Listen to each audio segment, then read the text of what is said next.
Bill Shankly died earlier today, just 1 month after his 68th birthday, and football will never seem the same without him. Those who kept vigil outside Liverpool's Broad Green Hospital during Bill's brief illness, and the millions to whom he was a legend, share the grief of his passing. Bill Shankly was unique. And to understand the depth of that loss, we've turned to some of the great names of football whose careers he's shaped and lives he's touched. Deeply saddened men like Ian St John and Dennis Law. To say that Bill was a great football manager is an understatement.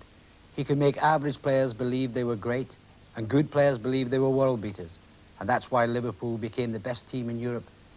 I first met Bill when I was a young player down from Scotland in 1955, trying to make a name for myself with Huddersfield Town. And I never ceased to marvel at him. Well, like Dennis, I was also a youngster in Scotland when I first met Shanks. But I was luckier than Dennis because Shanks was my manager at Liverpool, the scene of all his triumphs. And I was privileged to play a part in the transformation of a fine club into a fabulous club. The greatest times of my life were those unforgettable days of the 1960s at Anfield, when Shanks raised the club from nowhere in the second division to a position commanding the highest respect, not just in Britain, but throughout Europe. It hasn't quite sunk in yet that I will never again experience that firm handshake and rich, rasping voice of his. The only consolation is that few men have ever left so many vivid memories in their wake. Another player Shanks spotted early was England's captain Kevin Keegan.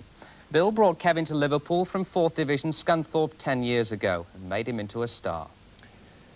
He's the sort of man you never thought would die.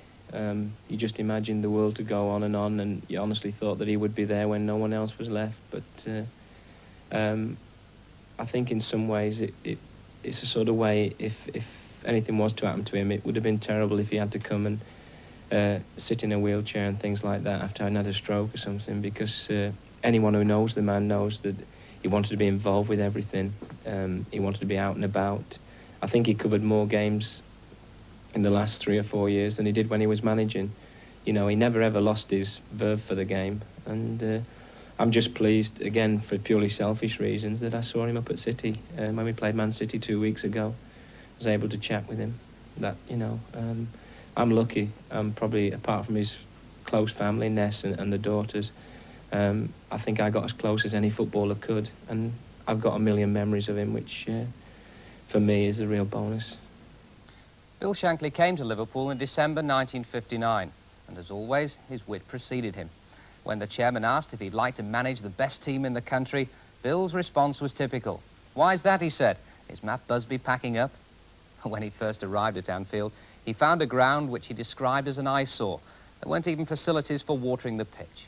But he saw potential in the club and its fanatical supporters, and this convinced him that he and Liverpool were made for each other. Their marriage was consummated at Wembley in 1965 when Liverpool won the FA Cup for the first time in their history. They beat Leeds United in extra time, and Shanks himself thought this was his greatest moment. To get the cup final is ours extra time, and we beat Leeds United 2-1. That was Ronnie Yeats picking up the cup for the first time ever that Liverpool had won after 73 years. 73 years. And that's the hardest cup in the world to win. It's a one-off job. Never mind the European Cup. That's virtually new. Winning the FA Cup's the hardest cup.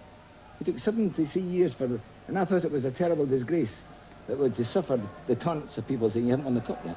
Now that was the greatest moment of my life, winning the cup. Not for me, but for the people in Liverpool. Yes, and under Shankly, success came to Anfield. There was promotion as Second Division champions in 1962, First Division champions in 1964, 1966 and 1973. They won the FA Cup in 65, as we've heard, and in 1974. And then there was the UEFA Cup in 1973. But no matter how much success came his way, Bill never forgot his roots and his early experience of life as the second youngest of 10 children growing up in the Ayrshire village of Glenburn. Well, I think it's your upbringing. I mean, I was brought up in the mining district, and it was either the pits or football. And I think football was a little bit better than the pits. Yes, and Bill was blessed with the ability to make it in football, and he travelled south to play professionally for Carlisle United.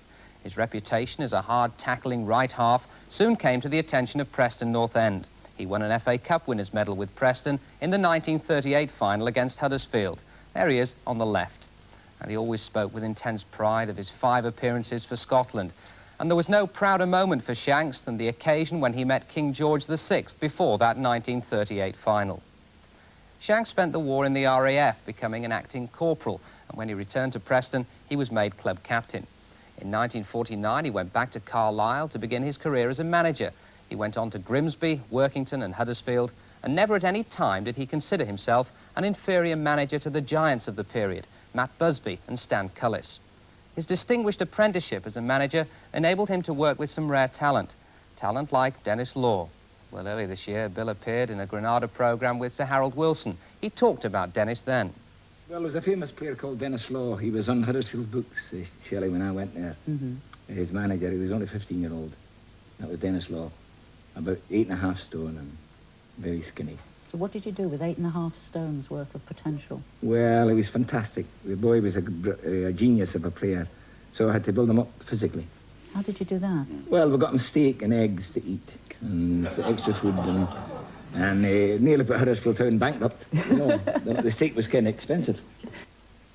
Yes, and there wasn't much to look at then when I arrived at Huddersfield from Aberdeen. But if there was one man in the world who could make the most of raw material, that man was Bill Shankly. His enthusiasm was infectious. He was prepared to talk for hours on any subject, as long as it was football, and he was an immense character. I remember playing alongside Ian St John for Scotland against Wales at Hampden Park when Ian was with Motherwell. Shanks had been watching the game. When I got back to Huddersfield, he started talking about Ian. He said, "How can that man possibly play for Scotland?" he says. "He's too small. The boy needs stilts." A month later, Shanks went to Liverpool. And one of the first things he did was sign Ian St John for £37,500. And it didn't take Bill long to realise he'd made the right decision in moving to Liverpool. And it was the people of Merseyside that made the major impression on him. He often told in amazed tones of how a small boy recognised him in the street only weeks after he arrived at Anfield. Bill had come to stay, and he spent the whole of his time on Merseyside living in the same modest but comfortable house, famous for its purple door and the fact that it overlooked the Everton training ground. But above all, perhaps, Bill will be remembered for his philosophies about football and about life. Well, I'm Scottish, and Scottish people have got, you know, humour and spirit and all, and I think the people are similar in Liverpool. You know, they're spirited, you know, they've got life in them, they've got humour, and I'm the same as them. My mother had an expression, and she said that every day you had the health and strength to get out of your bed was a holiday. That's the way I feel. If you can't make decisions at this game, you can't make decisions in life, you're a bloody menace. You're better to go and be an MP then. And these other people who are on television, they're amateurs. We're professionals. And we're simplicity. I won't come onto the television and speak or write about anything and say words this length that only half the people listening understand. In our language, there's words that are similarity. They can, you know, they're spelt differently, but they mean the same thing. And there's words that mean the same thing, but the big men use these words, knowing full well that maybe 10% of the viewers will only understand what it means. Well, we don't. We speak the language that everybody understands. Instead of me saying somebody was avaricious, I would say he was bloody greedy. Somebody said the football's a matter of life and death to you. I said, listen, it's more important than that. And that's true. Well, some people thought Shanks was awkward and cantankerous, and Liverpool's opponents certainly did, and with good reason. If he was good at working his psychology on his own players, he was devastating when it came to the opposition. He knew more than most how to demoralise opponents. He nailed a sign over the entrance to the pitch. Imposingly it said, "This is Anfield." And he had other effective ploys as well. When teams came up from London especially, he would stand by our dressing room so he could be heard distinctively and talk about how pale and tired they looked and that they must have been out on the town all night. And in a way, he tried to psych them out. Well, he certainly did that in Europe, because shortly before we were due to play the Belgian champions Anderlecht in the early 60s, Shanks hit on the idea of changing our strip from red shirts and white shorts to all red. But Liverpool were always a physical, muscular-looking team, and the all-red strip made us look even more powerful. He said it put the fear of God into everybody. As far as Shanks was concerned, Liverpool weren't just fit, we were super fit, indestructible. And when the press asked him what his team was for the next match, he said the same as last season. And whenever his players got together, they spoke with great affection, and everybody seemed to have a favourite story to tell. You used to go on, say, on a Thursday or Friday, and if a play was a bit doubtful, And after a while, we got used to his psychology. Shanks used to come up and say, for instance, say Tommy was injured. Well, Tom boy, how are you today? Tommy says, I'm struggling for Saturday, boss. Bob? Bob, the lad said he's struggling. There's nothing wrong with you, Tom. Get up to your bed and walk, lad. You'll be all right. And if you did the reverse and said, you know, you knew your leg was bothering you a bit, you said, oh, I'll be all right, boss. Bob? How can he play with a leg like that? He can't play with a leg like that, Bob. So then we twigged, we said, right, whatever Shankly says, we're going to try to say the bloody opposite. Do you remember the boss phoning up your specialist one day? Somebody came in and was injured, and the specialist said, oh, you'll be off for a month, son. And he'd came back and he'd said, I've been to see the specialist. He said, I'll be off for a month, boss. He said, what? And immediately he was on the phone to the specialist. He was, you know, as a specialist in his own field. And I remember him saying, you're not dealing with human beings here, sir. Well, a succession of trophies came Liverpool's way, brought to Anfield by 3 different captains. The first was the man Shanks called the Colossus, Ron Yates. A lot of people say now you don't need motivator, but I tell you, he was the best motivator I've ever seen. I remember Ian Culligan, you know, the door was 6'6", and Ian Culligan's only 5'6", and when the tactic talk was finished, he couldn't get back through the door. He'd built him up so much. He felt about 7 feet tall. And this was every one of us. You came out of that room and you were thinking, how many is it going to be this week? And that's how I felt. You know, I can't say about other players, but I think he affected him the same way. I know personally that he affected me like that. Well, then came the Iron Man of Anfield, Tommy Smith. I left college and joined Liverpool probably because Shanks persuaded my mum to let me go there. And he looked after me like a son, you know. It was for years and years, there was no problems, and I think he welded me into what I am now, if you like. You know, it's strange to see that he won't be there around if he wanted any advice or anything. And thirdly, there was the player the fans nicknamed Crazy Horse, Emlyn Hughes. Since I've been at Rotherham, I've been down to his house maybe 4 or 5 times, sat and had cups of tea with him, or should I say, he demanded me to have a cup of tea with him. And personally, it's a tragic loss for me personally, and I think it's best summed up this morning when I went into the ground and one of the cleaning ladies was just cleaning out my office, and she said, I'm sorry to hear about your old boss, Emlyn. And I said, yeah, I said, it's awful really, isn't it? She said, when I heard on the news this morning, she said, I nearly cried. She said, I've never met the man, but that's what he meant. And that's somebody who's never met him before, so you can imagine the esteem and you know, what he meant to a lot of people. Not just football fans. As I say, the lady in the office who cleans up, he meant that much to her as well. But the success and progress he brought to Liverpool in his 15 energetic years had its price. Shanks later talked about it. Well, everything I've got about football, owed to football, and the dedication and what I put into the game. You only get out the game what you put into it, Shelley. Mm-hmm. And I put everything into it I could, and still do, for the people and for the people that I was playing for and the people that I was manager for. I didn't cheat them out of anything. So I put all my heart and soul to the extent that my family suffered. I must say, it's not very good fair to my wife. I don't go out to pictures or theatres. I think we've only been out twice in Liverpool, my wife and I. What, since you arrived? Yes. I don't think we've never been to any clubs. We've been to the theatre once. And we went to some garden fete during the summer. Some husbands wouldn't think they could get away with taking the wives out twice in such a long time, Bill.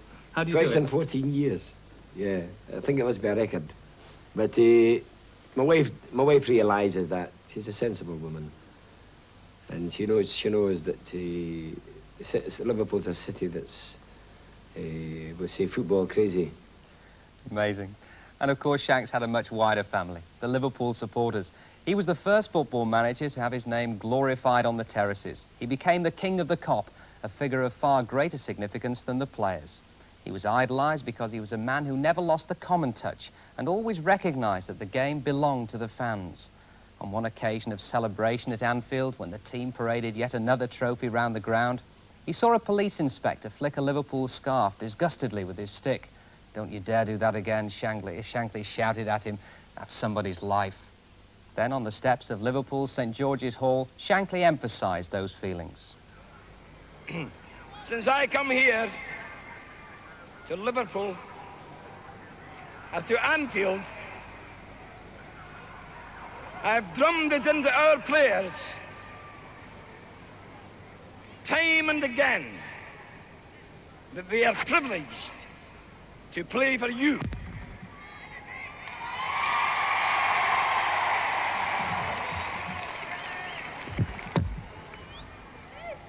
And if they didn't believe me, they believe me now.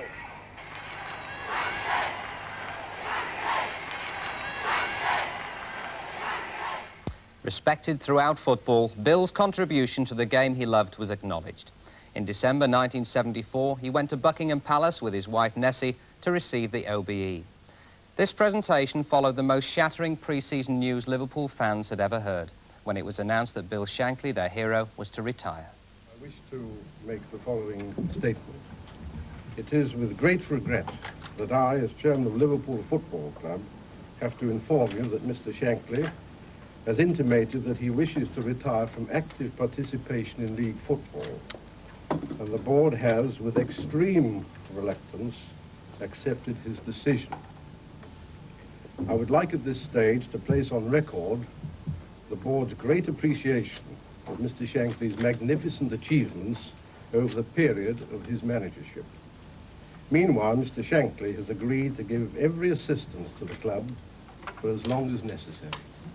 That was the most difficult thing in the world. And when I went to walk to the chairman with it the day that I was giving in my resignation, and not resignation, retiring, it was like walking to the electric chair.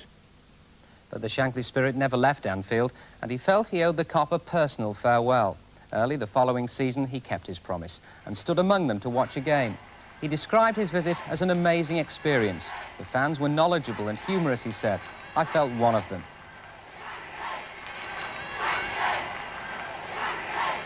Bill prided himself on being close to the fans, and retirement at least gave him an opportunity he would never at one time have dreamed of. He found he broke the traditional barrier between red and blue. It's been amazing since I finished. The people that really, everybody speaks to me. And I speak to everybody. I mean, there's no barrier. There was a blue-red barrier at one time. And that's gone now. Well, I think that I'm red and will always be red. But everybody, blue and red, have been wonderful. Shanks loathed the thought of inactivity, and his services were quickly in demand by other football clubs wanting his wisdom. Many of his former players continued to turn to him for advice. He was never idle for a moment and rarely seen out of a tracksuit and within sight of a ball.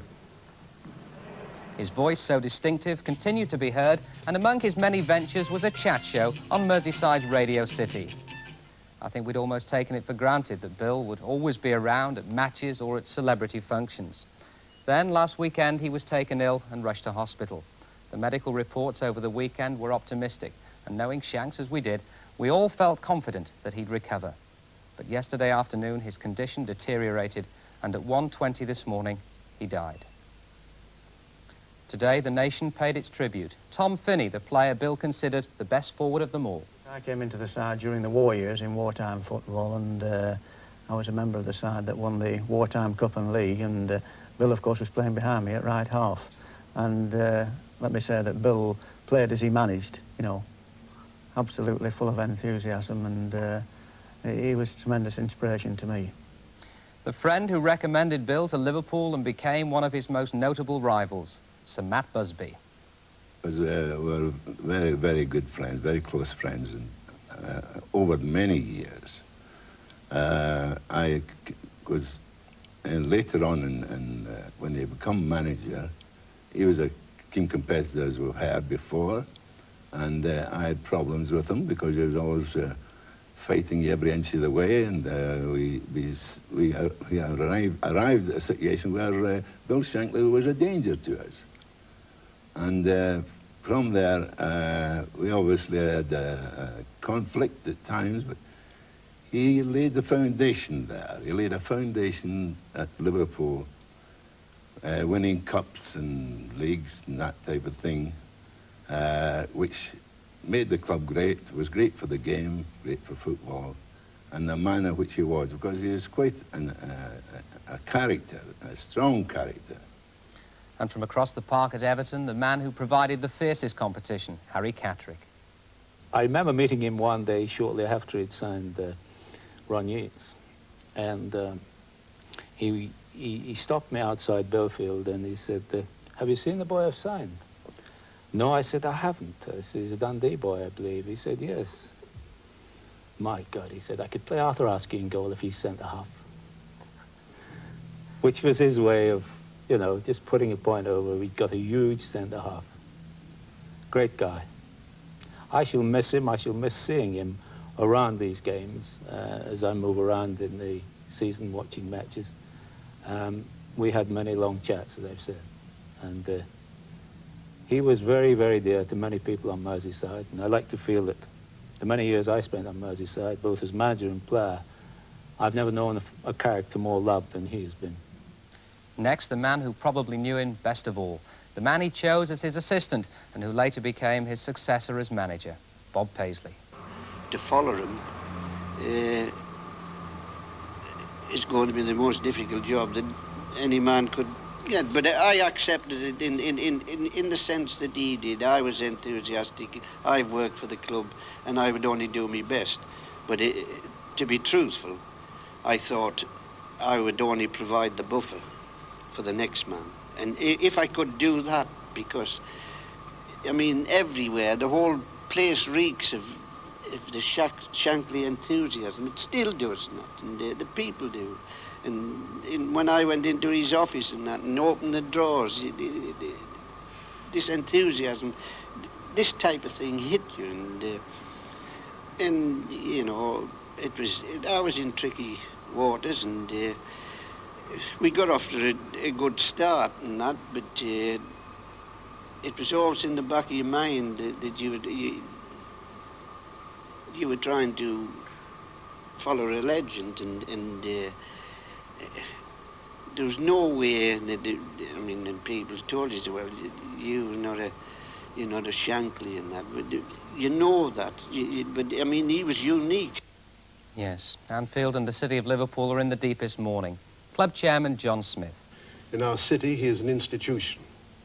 And when one considers the great contribution which he has made, again, not only to our club, but to our city, you can see how much we feel his loss. What were your personal feelings when you heard? Well, I've known Bill, of course, for many years, and he will always be revered in my memory as being perhaps the greatest manager football has ever known.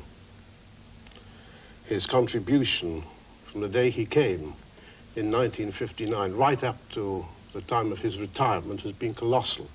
And I have no doubt that the contribution which he has made will continue for many years to come. Yes, and Shanks has certainly left his mark on the game. And now football considers what its lasting tribute should be to that greatness. Kevin Keegan expresses the feelings of us all. I would just hope and pray that they would do something at Liverpool Football Club so the man's name is never ever forgotten. I've already said this once when I left Liverpool and when he retired, I felt they should have built a throne to him in the director's box because he did build that stadium. I'd just like now, in some way for Liverpool Football Club, I'm sure they're thinking of it, to name the main stand after him or something, because the man's name should never be forgotten in that city. I must tell a final story that summed him up. Shanks and I were talking football when the word coaching was mentioned. Shanks stood back and he said, "Hey, listen, son, I'll tell you about coaching. You go to the FA coaching course at Lilleshall for a fortnight. Come back and do the exact opposite of what they told you to do, and you will have a successful team. That's coaching." Bill Shankly had the wisdom to appreciate the value of an individualist, and he had the wit to get the best out of him. And that is why his loss to football is so great. Nothing was ever a lost cause for him. Pessimism is something he wouldn't tolerate. Shanks was capable of exaggerating any situation to benefit his players. It is impossible to exaggerate his loss. The people of Liverpool are now in mourning, preparing for Friday's funeral. The grief felt on Merseyside is shared by the football world. The governing bodies of the game, FIFA and UEFA, joined in the tributes, and one that Bill would have appreciated with his belief in the dignity of the working man. Today's Labour Party conference stood for a minute's silence. It's still so difficult to believe that Shanks won't be with us anymore. I'm willing to help anybody. If they want advice from me, if they think there's a player that can play and I have seen him, I'll give them my opinion of him. And this is what people's looking for. They've got scouts, they've got men in their books, they go and see players, they come back, and you say, can he play? And they'll say, well, whenever they say, well, that's me finished. Well, if they come to me and say, can he play? I say, yes, he can play, or he can't play. It doesn't sound to me as though you've retired at all. No, retired, Jerry, is when you get in the coffin. And they put the lid down, your name's on the top. I hope it's a long time before they start thinking about that. It's the stupidest word I've ever heard in all my life. There you are. Nobody can retire. I mean, what's happened in Russia? Chow's died, 78. The man who took his place is 71. And the Chinese only start when they're 70. And the people, when they get a certain age here, oh, they should retire. What a word. Eh? Oh. Stricken from the record, retirement. Object to it. Haven't retired, no. Retired from Anfield, yeah. From football and from life, no.